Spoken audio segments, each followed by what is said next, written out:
안녕하세요. 차은정 강사입니다. 온라인으로 진행되는 강의 잘 수강하고 계신가요? 중간고사 대체과제 안내를 정확히 그리고 쉽게 안내드리러 왔습니다. 중간고사는 자기 자신을 알아보는 것을 중점적으로 다루면서 희망하는 직무를 선택해보고 검색해보는 것을 보고서로 제작해보는 것입니다. 구체적인 내용을 바로 알아볼게요. 지금 보고 계시는 내용은 이 영상이 포함되어 있는 게시물의 첨부 파일에도 함께 올려둘 테니까 다운로드 받아서 함께 보시면 더욱 좋겠습니다. 중간고사 대체과제는 총 3가지입니다. 직업선호도 검사 L형을 실시하시고 그 결과를 요약하는 것, 자기 자신, 전공, 그리고 꿈에 대해서 생각해 볼 수 있는 자기 분석 보고서, 희망하는 직무에 대해서 조사해보는 직무 분석 보고서, 이렇게 총 3가지 내용을 하나의 파일로 작성하셔서 카페에 제출해 주시면 되겠습니다. 3가지 중에서 선택하는 것이 아니라 3가지 모두 다 해야 된다는 점 꼭 기억해 두세요. 제출 기한은 오리엔테이션에서 말씀드렸던 제출일보다 조금 늦게 제출받도록 하겠습니다. 5월 10일 일요일 자정까지 제출하시면 되고요. 참고로 제출 마감 시간을 넘기면 페일 처리가 될 수 있으니까 미리미리 작성하셔서 제출해 주셔야 되겠습니다. 그리고 마감 시간에 너무 임박해서 제출하시게 되면 인터넷 환경이나 여러 상황으로 불이익이 있을 수 있으니까 미리미리 제출해 주세요. 과제물 제출할 곳은 지금 접속하고 계신 실전취업전략 카페입니다. 고신대학교 실전취업전략 카페의 왼쪽 메뉴에 보시게 되면 중간고사 제출이라는 게시판이 있거든요. 이 중간고사 제출이라고 나와 있는 게시판에 글쓰기 해주시면 되겠고요. 글쓰기에 여러분들이 제출해야 될 파일을 반드시 첨부 파일로 업로드 해주셔야지 정상적으로 제출이 되겠습니다. 제출된 내용은요, 왼쪽에 중간고사 제출 확인이라는 게시판으로 옮겨져 있을 거거든요. 이쪽에서 확인하실 수 있고요. 여기는 자신이 제출한 사람 이외에 관리자만 접근할 수 있다는 점도 알아두시면 좋겠습니다. 마지막으로 파일명은 고신대학교에 자신의 학과명에 학번 이름을 포함시켜서 제출해 주시기 바랍니다. 기본적인 내용을 이해하셨을 테니까 직접 작성해 볼까요? 첫 번째 내용은 직업선호도 검사 L형 검사 결과 요약인데요. 워크넷 사이트에 직업선호도 검사 L형을 실시하시고 실시 결과 중에 나와 관련된 내용을 뽑아서 요약해 주시는 겁니다. 요약이라기보다는 복사하여서 붙여넣는 것이라고 생각하면 될 것 같습니다. 자, 지금 화면에 보시게 되면 실전 취업 전략 중간고사 대체 과제와 관련돼서 양식을 이렇게 확인하실 수 있는데요. 양식에 앞서서 제출 일시라든지 제출 시 유의사항과 관련된 내용 꼭 한번 확인해 보시고요. 자, 첫 번째 제출해야 될 내용은 직업선호도 검사 L형 결과 요약이 되겠습니다. 직업선호도 검사 L형 결과 요약에 앞서서 워크넷 사이트에서 검사부터 실시하셔야 되겠죠? 자, 워크넷 사이트에 지금 회원으로 로그인을 하시고요. 여기에 직업 진로에 가시게 되면 왼쪽에 보시게 되면 성인 대상 심리 검사 중에서 직업 선호도 검사 L형을 클릭해서 실시를 하실 수 있겠습니다. 자, 그런데요, 실시된 결과물을 또 확인하셔야 되겠죠? 그래서 왼쪽에 보시게 되면 검사 결과 보기라는 걸 가시게 되면 여러분들이 기존의 워크넷 사이트에서 실시하셨던 검사 결과뿐만 아니라 최근에 했었던 과제물 제출에 필요한 직업선호도 검사 L형 결과물도 확인하실 수 있거든요. 자, 결과 조회라는 단추를 눌러서 여러분들이 확인하실 수 있겠습니다. 자, 지금 화면을 보시게 되면 직업선호도 검사 L형에 대한 결과를 확인하실 수 있겠습니다. 간단하게 눈으로 이렇게 확인해 보실 수도 있고요. 지금 우리가 요약해야 될 내용을 조금 보시기 위해서 양식을 조금 보면 직업선호도 검사 L의 결과 요약이라고 해서 첫 번째 우리가 해야 될 내용은 직업흥미검사에 대한 그래프를 작성하는 것입니다.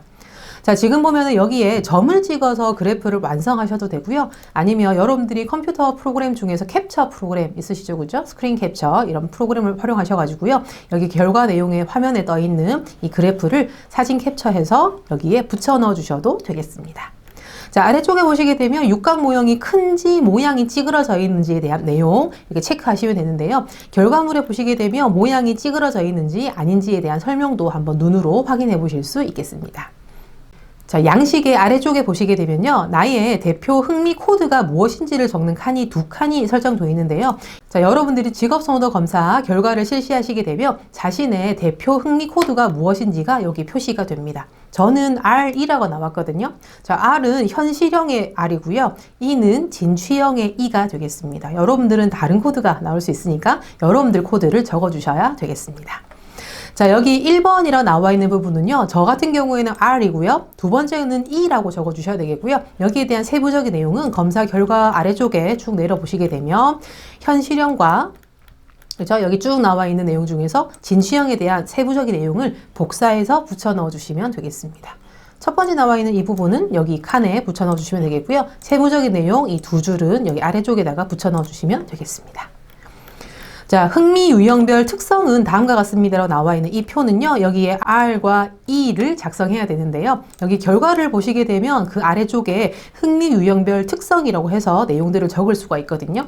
흥미 특성부터 해서 아래쪽에 쭉 보시게 되면 대표 직업까지 각각 유형별로 설명이 나와 있고요. 여기 나와 있는 내용을 복사해서 붙여 넣어서 완성해 주시면 되겠습니다. 자, 아래쪽에 보시게 되면 흥미 직업과 관련된 내용이 나오는데요. 여기 결과 내용을 보시게 되면 나에게 적합한 직업이라고 해서 나의 직업 흥미 특성과 잘 어울리는 직업이 추천이 되어 있습니다. 여기 직업들이 꽤 많이 나와 있죠, 그죠? 자, 여기 나와 있는 직업들을 쭉 보시고요. 내가 희망하는 직업과 관심 직업을 나눠서 작성해 보시는 부분이 되겠습니다. 자, 아래쪽에 보시게 되면 성격 검사 그래프 작성하는 부분이 있고요. 마찬가지 아래쪽으로 스크롤 해보시게 되면 여기에 성격 검사 결과 그래프도 캡처해서 이렇게 넣어주시거나 그래프를 완성해 주시면 되겠고요. 아래쪽 보게 되면 외향성부터 경험에 대한 개방성까지 세부적인 내용을 그래프 표시되어 있는 내용을 바탕으로 해서 가장 높은 점수에 해당하는 항목 두 가지, 낮은 점수에 해당하는 항목 두 가지를 각각 적고 특성을 적도록 되어 있는데요. 이거는 자, 결과를 보셨을 때 아래쪽에 성격의 하위 요인 점수라고 해서 각각 5개 내지는 6개 이렇게 나와 있는 항목들의 내용들 중에서 점수가 높은 거 2개를 적어주시고 낮은 거 2개를 적어주시는 겁니다. 세부적인 높은 거, 낮은 거에 대한 설명은요. 아래쪽으로 쭉 내려가시게 되면 높은 점수와 낮은 점수에 대한 설명이 나와 있거든요. 이 내용을 바탕으로 해서 요약 정리해 주시면 될 것 같습니다. 자, 외형형부터 해서 쭉 내려서 경험에 대한 개방성까지 완성해 주시는 부분이 되겠고요.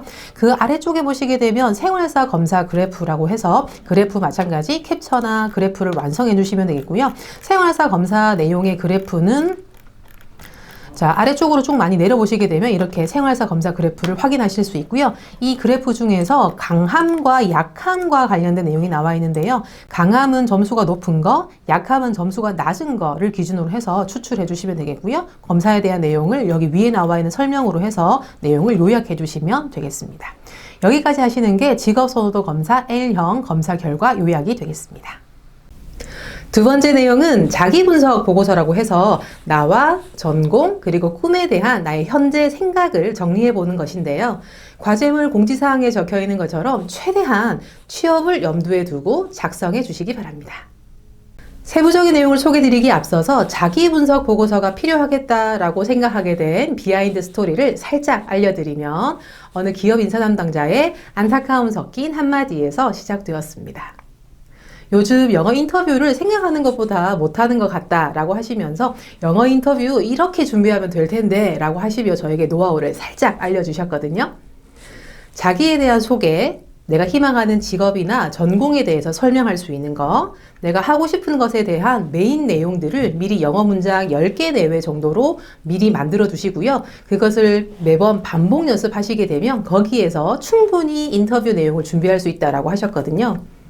그 말을 들으면서 저는 영어 문장으로 바꾸기 전에 10개의 메인 내용을 뽑아낼 수 있도록 생각을 정리하는 것이 필요하겠다라는 생각이 들었고 그렇게 해서 만들어진 것이 자기분석 보고서입니다. 여러분들은 이런 의도를 아셨으니까 자기분석 보고서를 충분히 고민해서 작성해 보시고요. 시간이 조금 있다면 영어 문장도 10개 정도 준비해 보시면 어떨까 싶습니다. 구체적인 내용을 알아볼게요. 자, 두 번째 중간고사 내용은요. 자기분석 보고서인데요. 지금 화면을 보시게 되면 빨간색 글자로 최대한 취업이라는 것을 생각하면서 작성해 주세요 라고 적혀 있죠. 취업과 관련된 내용으로 조금 요약해서 정리하면 좋겠고요. myself, my job, my major, 마이 드림 편 해가지고 3가지 카테고리 내용으로 정리가 되어 있습니다. 자, 우선 마이 셀프 편에서는 자랑거리 베스트 3, 내가 잘하는 거, 내가 좋아하는 거, 타인이 칭찬하는 경쟁력과 관련된 내용을 따로따로 구별해서 작성해 보는 부분이 있고요. 자, 내가 생각하는 나의 이미지 어떤지, 사람들이 생각하고 말하는 나의 이미지가 어떤지를 이렇게 취합해서 정리하는 부분이 되겠습니다. 나를 표현할 수 있는 사물, 별명을 포함한다고 나와 있죠. 그죠? 숫자나 색깔 이렇게 생각하게 된 이유 이런 것들을 정리하게 됐는데요. 특별히 여기에 나를 표현할 수 있는 부분과 관련돼서는 1분 자기소개 스피치에서 많이 활용할 수 있는 부분이 있기 때문에 잘 정리해 보시면 좋을 것 같습니다. 자, 마이자 마이 메이저 부분에서는 자기가 관심 있어 하는 교과목이 없을 수는 있겠지만 그래도 최대한 찾아서 교과목과 전공을 적어주시면 좋을 것 같고요. 특별 활동과 관련된 경험 이런 것들을 요약해서 적어보시면 좋겠고요. 진로 선택이나 직업 선택을 할 때 가장 많은 영향을 끼치는 사람이 누구인지도 한번 생각해보고 적어보는 칸이 있겠습니다. 자, 마지막 마이 드림 편에서 첫 번째 질문은요. 나의 롤모델이 누구인지 그렇게 생각하게 된 이유가 무엇인지를 적어보는 부분이 있고요. 자, 아래쪽에 보시게 되면 10대 뉴스, 미래의 모습, 그리고 인생 그래프라고 나와 있는 파트가 있는데요. 자, 이 부분은 10개의 과거 뉴스들 중에서 10개의 큰 이슈, 나의 인생사를 돌아봤을 때 10개의 가장 큰 뉴스를 찾아보시고요. 여기에 대한 나이와 점수를 주게 돼 있습니다. 10개의 이슈들을 이렇게 각각 적어주시고요. 각각 이게 언제 있었던 내용인지를 나이로 표시를 해주시면 되겠고요. 그 오른쪽에는 점수를 적도록 되어 있는데 만족도 점수를 주게 되어 있습니다. 점수가 낮을 때는 마이너스 5점이고요. 가장 높을 때는 5점 해서 마이너스 5점에서 5점 사이의 점수를 여기에 나이 옆에 칸 점수에다가 적어주시면 되겠습니다. 총 10개의 이슈에 대해서 언제였는지 만족도 점수가 어떻게 되는지를 각각 적게 되고요. 여기 나와 있는 내용을 바탕으로 해서 아래쪽에 그래프를 작성하실 수 있거든요. 자, 10개의 이슈에 이어서 뒷부분에 보시게 되면 5개의 미래 뉴스를 예상해 보는 부분이 있습니다. 마찬가지 나이와 점수를 적도록 되어 있고요. 간단하게 생각해 볼 수 있는 아이템으로 예시는 뭐 취업을 했거나 결혼을 했거나 직장만을 했거나 기타 등등 개인적인 자기의 목표, 꿈 이런 거와 관련된 내용을 5개 항목으로 적어 보시면 좋겠습니다. 자, 이렇게 해서 총 15개가 되겠죠. 15개의 아이템을 바탕으로 해서 아래쪽에 점을 찍고 그래프를 완성해 주시게 되면 인생 그래프까지 완성하실 수 있겠습니다. 참고로 지금 여기에다가 점을 찍어서 그래프를 완성하셔도 되겠지만 파워포인트나 기타 그래픽 작업을 하실 수 있는 프로그램을 활용하셔서 작성하시고 여기에 넣어 주셔도 되고요. 아니면 이거를 출력해서 그려 주시고요. 그린 내용을 사진 찍어서 붙여 넣어 주셔도 좋겠습니다. 세 번째 내용은 직무 분석 보고서입니다. 직무 분석 보고서를 작성하기 전에 희망하는 직무를 하나 정하시는 것이 필요하겠죠? 전공 관련된 직무나 앞서 요약했었던 직업선호도 검사의 추천 직무 또는 직업을 바탕으로 해서 하나 선택해 보시면 좋겠습니다. 직무 분석 보고서 양식은 2가지로 제공이 되는데요. 2가지 중에 1개를 선택해서 양식을 채워주시면 되겠습니다. 우선 희망하는 직무가 NCS 사이트에서 제시되는 24개 카테고리 중에 세부 직무에 포함되어 있다면 NCS형 직무 분석 보고서를 작성하시면 편하실 거고요. 그렇지 않다면 일반형 직무 분석 보고서를 작성하시면 되겠습니다. 양식을 보면서 소개해 볼게요. 자, 마지막 중간고사 내용은요. 희망하는 직무를 분석해보는 직무 분석 보고서가 되겠습니다. 지금 화면을 보시게 되면 일반형 직무 분석 보고서 양식과 NCS형 직무 분석 보고서 2개가 나뉘어서 표시가 되어 있거든요. 자, 여러분들 지금 NCS 사이트에서 지금 보시는 것처럼 24개의 카테고리, 그 다음에 세부적인 직무 소분류 내용, 세분류 내용에 맞춰서 이 내용에 희망하는 직무 내용이 있다면은 NCS형 직무 분석 보고서를 작성하시면 되겠고요. 여기에 최대한 찾아봐도 없습니다 할 경우에는 일반형 직무 분석 보고서를 작성하시면 되겠습니다. 자, 양식을 조금 보시게 되면요. 일반형 직무 분석 보고서에 일단 첫 번째로 작성하실 부분은 어떤 직무인지에 해당하는 직무 이름을 적는 부분이 있고요. 여러분들이 인터넷 사이트나 다양한 참고 사이트들을 활용해서 직무에 대한 어떤 설명, 그다음에 직무 리스트 이런 것들을 조금 최대한 찾아서 작성하는 부분이 2번째가 되겠습니다.